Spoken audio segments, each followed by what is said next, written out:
listening to East Texas Banner right here at easttexasbanner.com. Coach, you have been here for a little while now. What's your 6-week assessment currently? So 6-week assessment is everything, things have been really good, really positive. I've seen a lot of improvement in a whole lot of areas, not only with the kids, with the coaches, and, as we've talked about, and it's coming soon, a lot of turnover, a lot of changes, a lot of positive turnover. And, if facilities changing, it's a great time to be a Jasper Bulldog, both at the junior high level, high school level, and really all levels, all the way down to right across the street, which is Few Elementary, Parnell. It's just a great time to be in the district, and you can kind of feel the energy. You can kind of feel things turning and changing back the direction that it should be going. And so the goal is, though, once you get back, you stay back. You don't never go backwards. And so, but that's something. It just feels like that both student athlete and coaching staff and everything going the right direction. So tell me this: if you're just assessing each sport from like football, what you're kind of looking at football, of course you're going to learn more as you go. But just right now, and I know you're coming out of track season right now. Where do you feel like are some key sport specific? I guess, like, what do you feel like are some of the sports that really need some focus? I mean, obviously, we're going to focus across the board, but some of the things that kind of stand out to you to say, hey, we need to kind of pick up the bar a little bit here. So I don't want to do it like sports specific wise. Okay. I'll tell you what I told our coaches when we met on Tuesday morning, which was, here's what the goal is. The goal is to get the absolute most out of each individual that's within the sport. But the goal is also to grow the sport, so get more kids involved and get the most out of each individual, because there's not one sport at any place that can't get better. Even if you're winning championships, it can get better. Sure. And I know this sounds like very nitpicky. The school that I left, they're 4x2, which used to be, I used to coach the 4x2, just won the state championship. They ran the 5th fastest time in the history of the United States, 1:23.19. But I believe they should have run faster. I believe, they should have ran top 3 all the time. Sure. Stretch the handoffs out a little bit more and you run faster. And so they could still have improvement, even though they may be national champions. I'm not sure. But I know it was a top 5 time all time. And so it may sound nitpicky, but there's still room for improvement. But sure, get more people involved in each sport and then get the most out of each athlete. And if you do that, that's the most you can do. I mean, that's absolute most you can do. If that results in a playoff berth, a state championship berth, or a 5th place finish, it's still the most you can do. But none of our sports, including mine, have reached their full potential, and that's what you're always striving for. Perfection may not be something you can ever attain, but it's something that you always strive to attain. And if you do that, there's no stone left unturned, and there's no regret. And that's what that's kind of what I've learned from 25 years of being in this business. 10-4. So last day of school, what was kind of the forecast here, or how's things kind of wrapping up? So as far as our off season goes, today is the last day. Yesterday was actually our last day with our young men in our first period athletic period. Today will be the last day with them in 8th period. But it's really been good, and I know I've seen their bodies change and their skill set change just in a 6-week period. I was asking some of our coaches that have been here this past year and several years, hey, what do y'all think? What do you see? What do you think I can, do better? What areas do I need to stress more?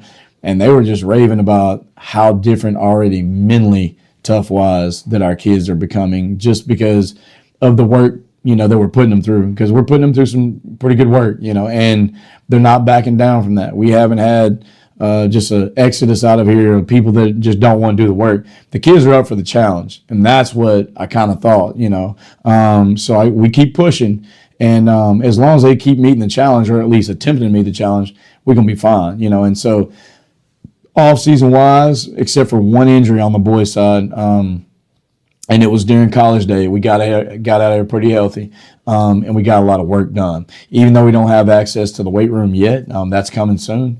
We still got work done. We didn't take any days off, and that was kind of our motto: is no excuses, no days off.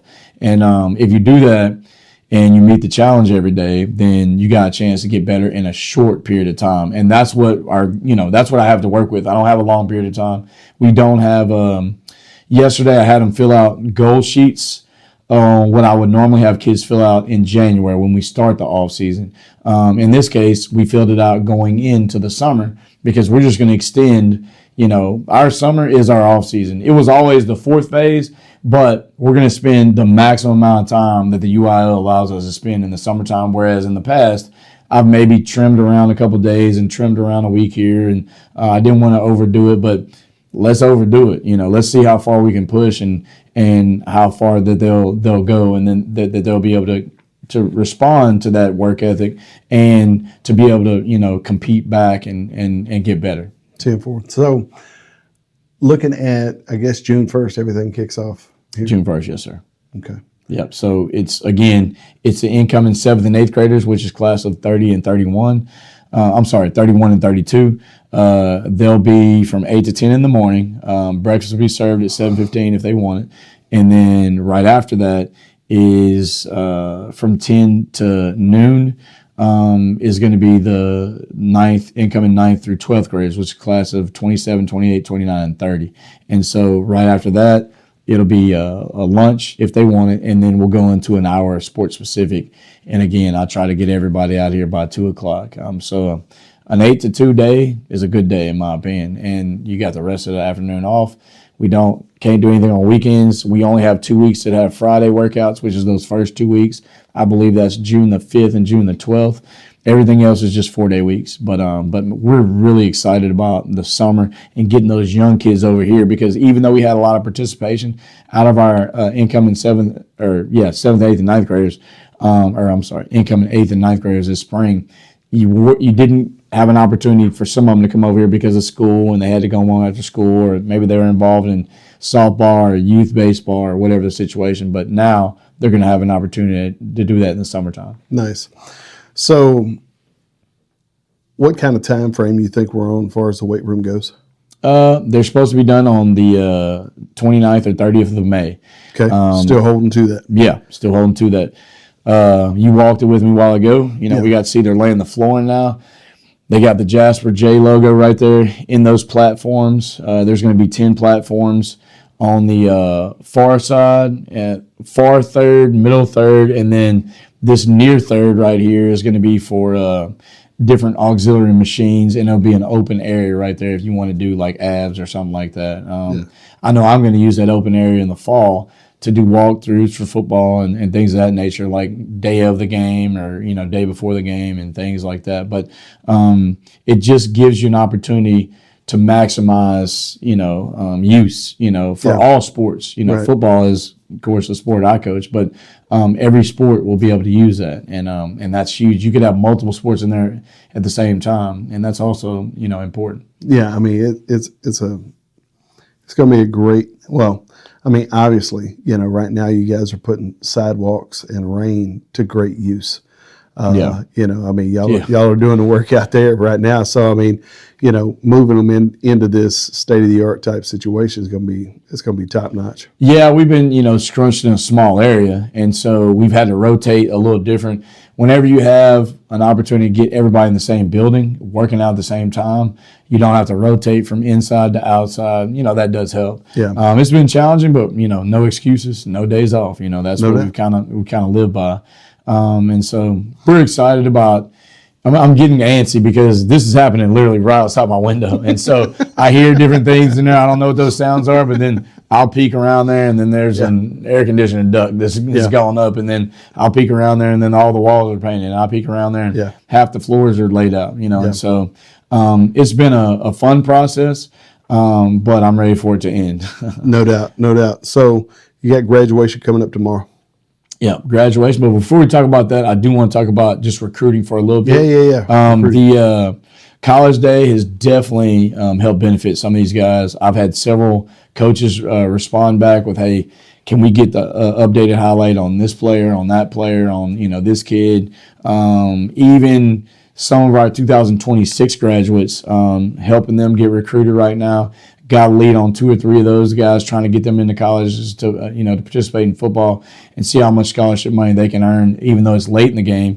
And so, but that's what the purpose is of putting on your college day functions are. It puts these guys on the radar. Yep. And then maybe they weren't on the radar before because, like I said, everybody can't afford to go to McNeese camp or Texas Tech camp or, North Texas camp or wherever. Yep. But if they come here, it's the same. They still are getting evaluated. You're just saving a lot of money on doing that, a lot of time doing that. And so, but I've got a bunch of feedback on a lot of our kids, and that's really what the purpose is to promote our student athletes and get them the best opportunity to be recruited. Yeah, starting that collegiate conversation. Yeah. I mean, it's huge. And I can only imagine what it's going to be like for some of these junior high kids coming into the mix who's actually going to be exposed for multiple years to these opportunities. I mean, it's a huge step up in the game. No, and they experienced what it's going to be for them next year and the year following, because you had 7th and 8th graders that were there the other day. And it's just, man, it's an exciting time because when I go into a room or a gym or a field house and I ask the kids, hey, raise your hand if you do not want to play college sports. There may be 1 or 2 kids raise their hand. A lot of kids do want to go to college and play sports. And how do you do that? Well, first off, you got to have the ability, you got to have the academics, you got to have the work ethic, but you got to also have the exposure. And that's one thing that we are providing them with is more exposure than they've more exposure than they've ever had. Yeah. And that's what it's about, and we pride ourselves in promoting our student athletes. Absolutely. As far as graduation goes, we do have graduation here tomorrow, 7:30. We're very hopeful that it's going to be prayerful, that it's going to be outside in the stadium. In the event that it's not, it'll be inside in the gymnasium, in the main gym. But graduation, as I told our coaches when we met, you've worked with some of these kids since they've been in some of them, the 4th grade, 5th grade, 6th, 7th, 8th grade. Even if it was just last year, as many people that can come out and support graduation, even if you don't have anybody that's even graduating, that's huge because this town contributes to a student getting all the way through and graduating. It takes a village, and I believe that. And so come out and support our student athletes and students at our graduation tomorrow, because that's a big deal, and it should be the biggest deal, not going and see them playing baseball and softball and whatnot, but going to see them walk across that stage. That has been their greatest accomplishment, in my opinion, of their student athlete career, to this point. And that's a starting point for what's to come. And so I always think that's a special day. College day, I'm always excited about that day, but graduation is the best day, and I can tell you that, looking forward to the day where my kids graduate and being a part of that, but also every year being a part of that. And so I challenged our coaches. I said, hey, you need to show up for these students because they've showed up for us. They've given us X amount of years. Let's give them a few hours because that's fair. This is like the community coming together to support the future. It's a big deal. Yep, 100% agree. Thanks for your time, man. All right, J's up and go Dogs.